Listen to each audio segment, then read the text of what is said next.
salaamaaleykum àdduna salaamaaleykum Sénégal sénégalais sénégalaise foo nekk ci àdduna bi maa ngi lay ziar de la béggee kii nag man maa ngi tudd Amine damay wax ci sama expérience sama live waaw mënoon nañ ko wax en espagnol ou en français wala soit en anglais mais boobu ba léegi ñoom c'est eux qui vont gagner ñoom ñooy comprendre li ñuy wax mais yeneen sénégalais yi nekk dëkk ba duñu comprendre li ñuy wax idi ku nag. thème bi dama ne da jot na fi mu toll nii bu ñu nee développement dafa war a commencer ci yow da nga war a gëm say principe waaw développement ci yow lay commencer parce que pour di def ay affaire di way di bind waaw neex na ngay bind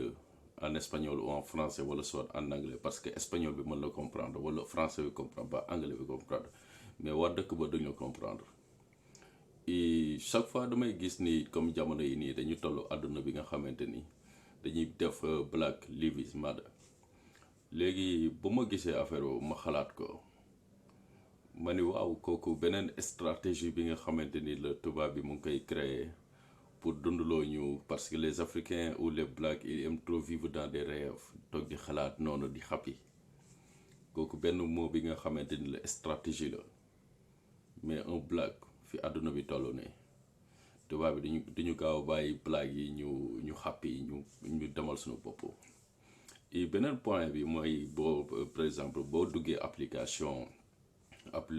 Google Traducteur boo xoolee application Google Traducteur am na cent langues yi nga xam ne dañ ko traduire et boo duggee foofu noonu doo fa fekk wolof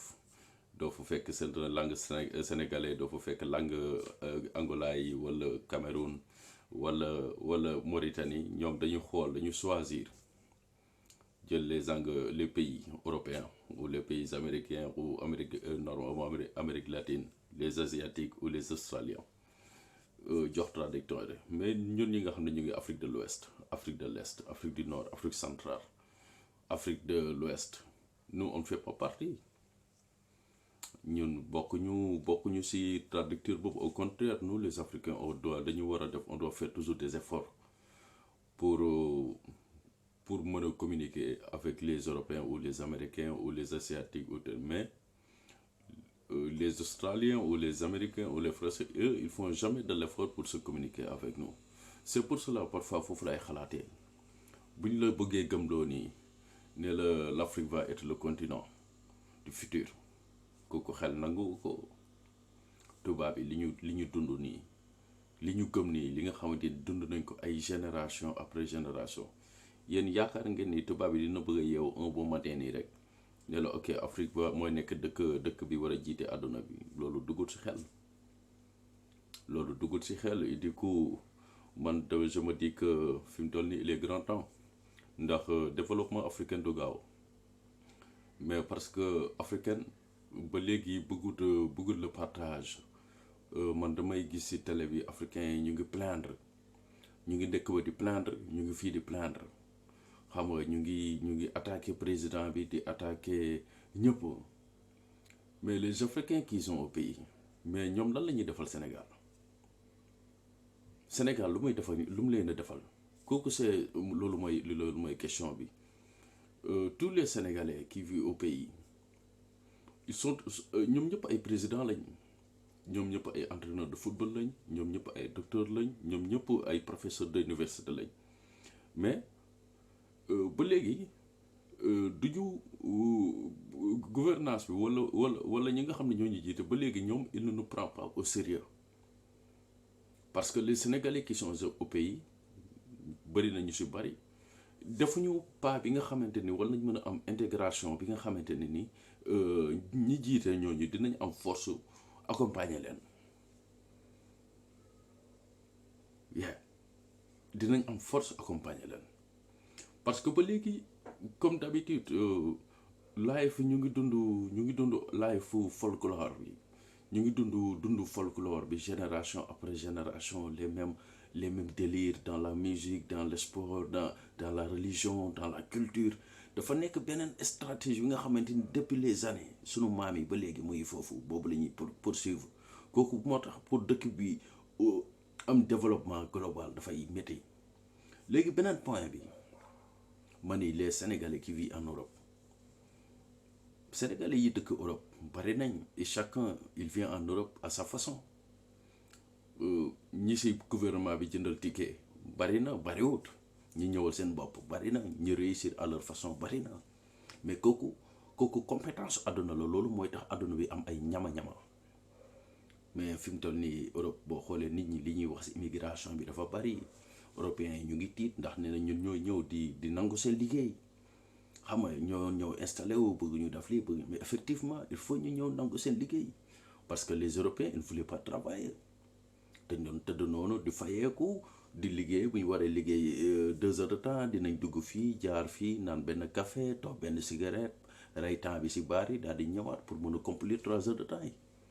mais Europe dafa am ay experts il y a des experts yi nga xam ne dañuy toog di xalaat di analyser di topp situation yi di xool gars yi société européenne amatuñu honneur amatuñu foi parce que jeu de casse-casse bi ñu doon naxee noonu façon yi ñuy doon traité affaire yi mu ngi commencé leer affaire yi mu ngi commencé leer ñu ngi commencé ndax jeu yi ñu doon def noonu di gagné di nekk ci kanam ñu ngi koy def mais gagné duñu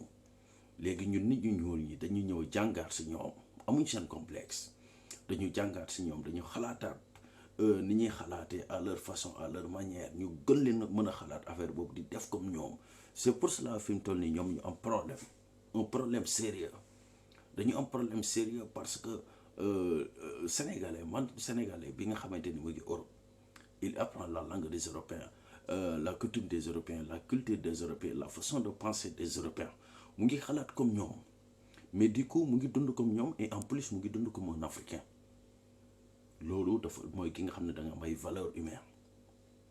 da nga am culture da nga am force da nga am ay principes mais je me dis que àdduna bi fi mu toll nii bal bu tàkk la génn la kenn xamul fu muy jublu xam nga kenn xamul fu muy jublu am na ñi nga xamante ne nii amuñu lu ñuy ñàkk amuñu bañ ñu ngi génn ñu ngi cash anyway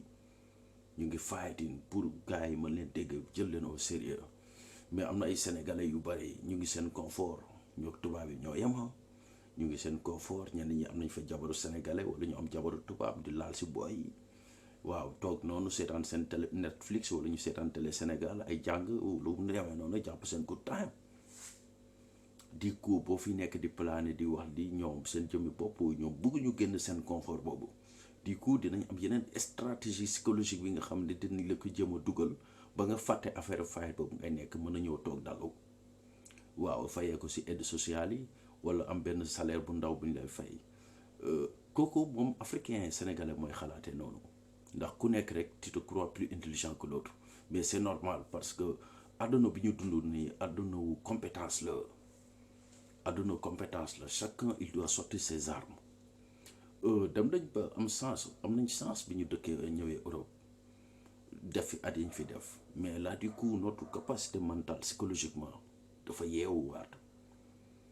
am nañ temps jàng am nañ temps voyage am nañ temps connaître xam àdduna waxtaan nañ ñi demal suñu bopp religion bi nekk suñu xol nekk suñu xel mais ñu découvrir yeneen réalité yeneen culture les professeurs de université xam nañ beneen xam-xam mais réalité bi nga xamante ni nii c'est un Africain un Sénégalais mu ngi koy vivre en Europe du nekkut les mêmes réalités que télé yi moom lañ lay woon Sénégal nekkut la même réalité que les Sénégalais ñu ngi koy dund fii mais fii benn instant sa xool bu ko Sénégalais yi tàngee rek ignorance bi gars yi dañuy kaas chaque fois dañuy mer naan tubaab bi dafa raciste tubaab bi dafa def lii mais les Sénégalais qui vivent ici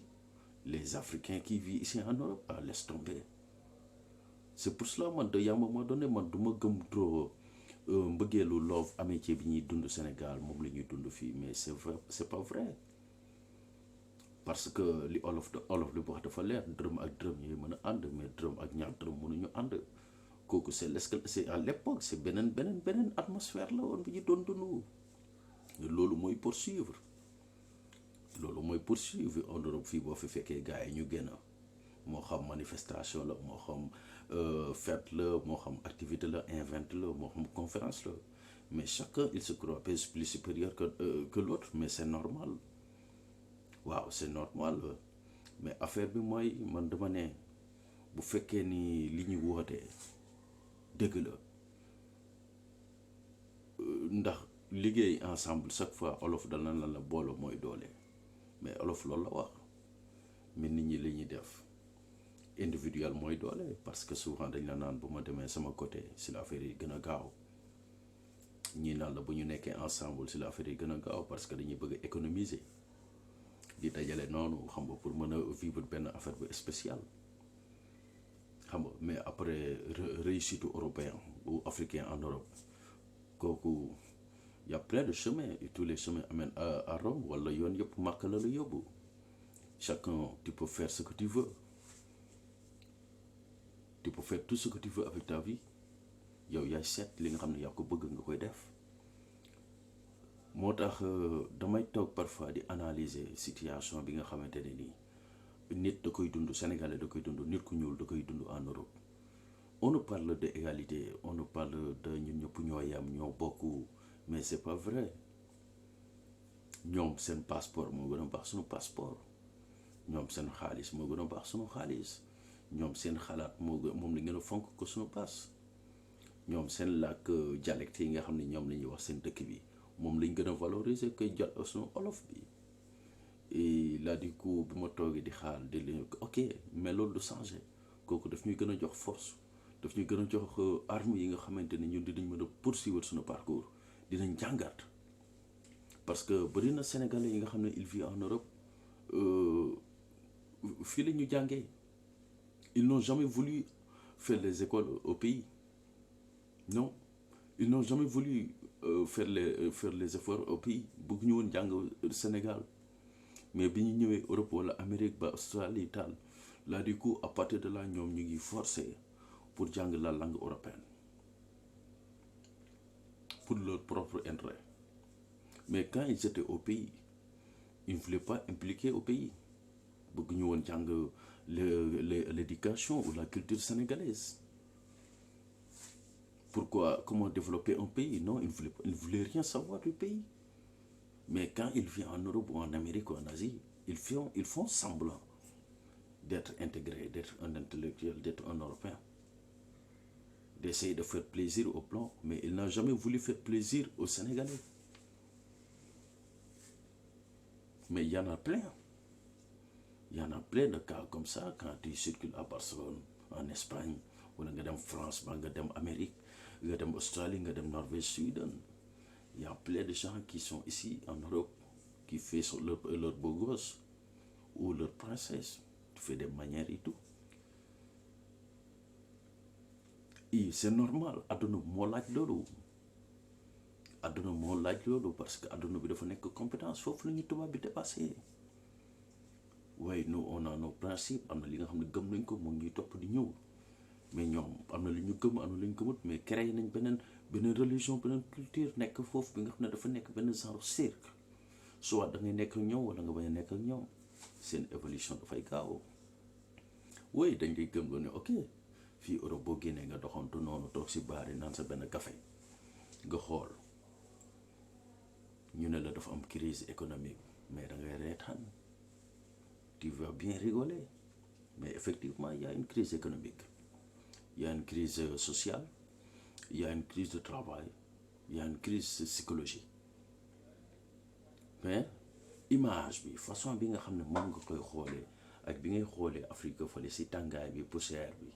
ñàkkum ndox bi, coupure courant bi, non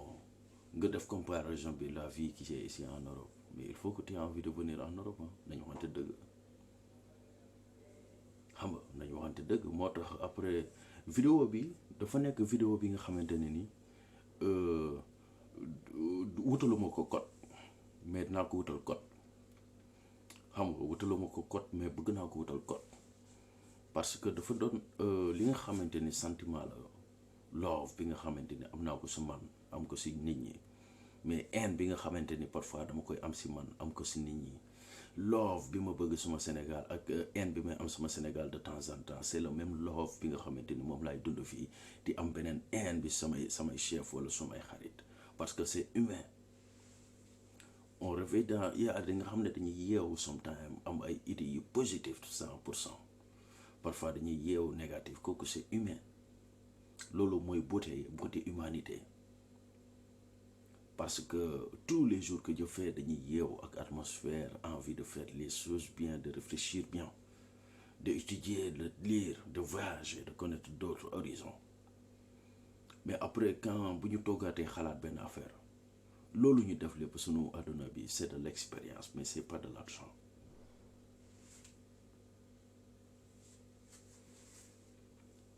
Mais on a envie d'avoir de l'argent.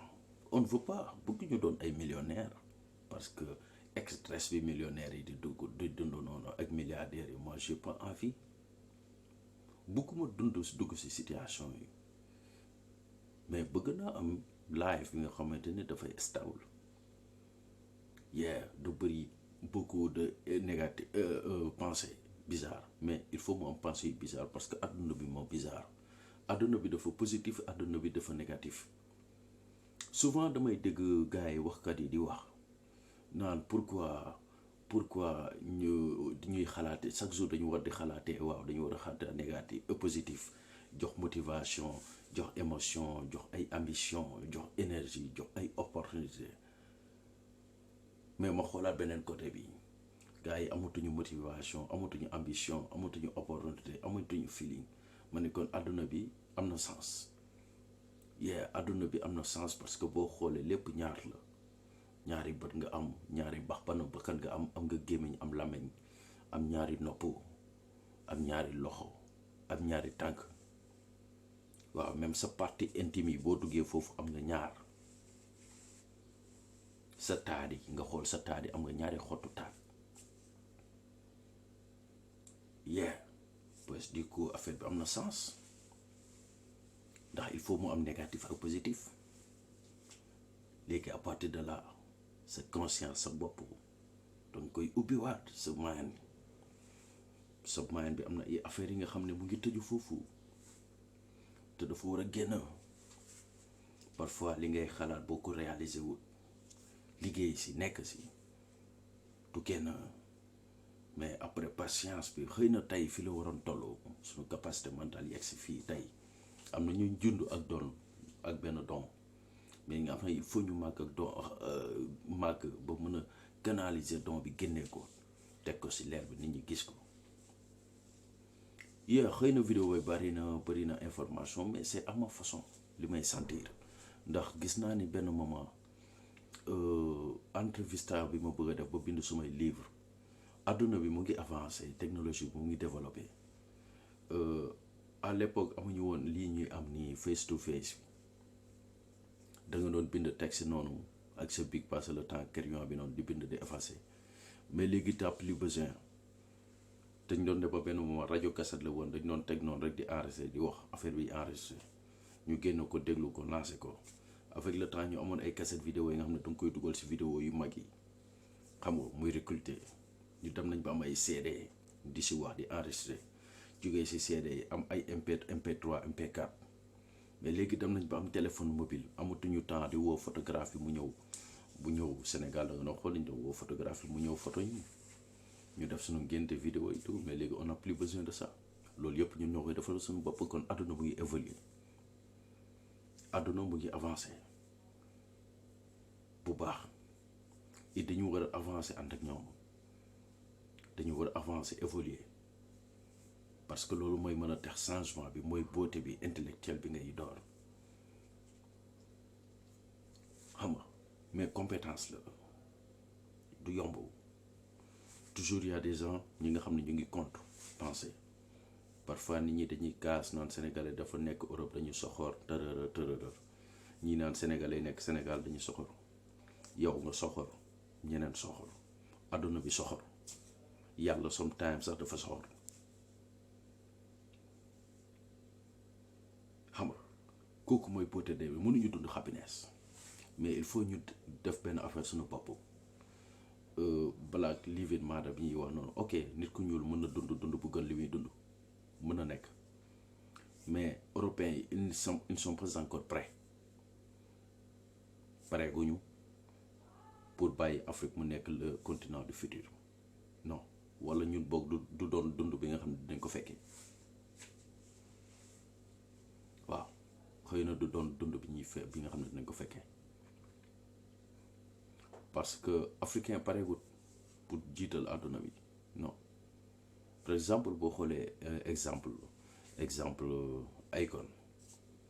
Akon boo xoolee Akon c'est un Sénégalais mais il est plus américain que sénégalais Akon bu ñëwee Sénégal bu amul ñu koy traduire mais il est perdu bu fayut xaalis noonu fay nga xam ne dañuy taxaw foofu à côté di ko traduire di wax muy ñu koy traduire mais non dafay perdre li olof di naan Europe day suul ndaanaan mais Afrique tamit day suul ndaanaan Afrique day suul ndaanaan loo bëri xam-xam bëri xaalis boo ñëwee Afrique dégguloo Sénégal dégguloo gars yi langue bi ñuy wax mais sa xaalis rek moo lay sauver parce que il faut communication bi am xam nga sunu président yi ba ñu ñëwee fii Europe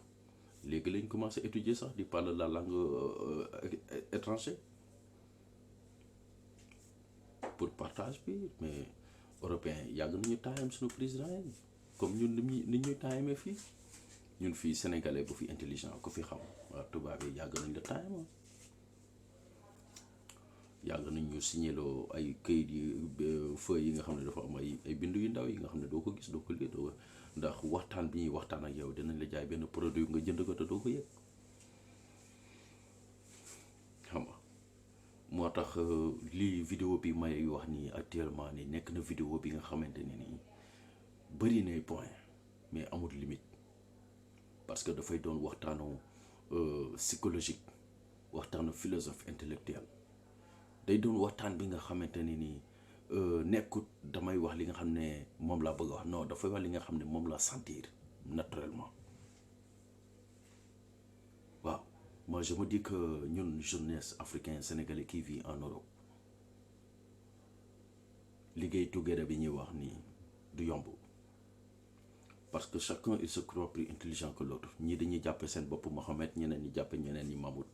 ku nekk da ngay bëgg a dox sa maayanu morom xam nga waaw mais j'espère que avec le temps incha allah bu yàlla defee jàmm dinañ préparé waat yeneen vidéo naturellement di wax asalaamaaleykum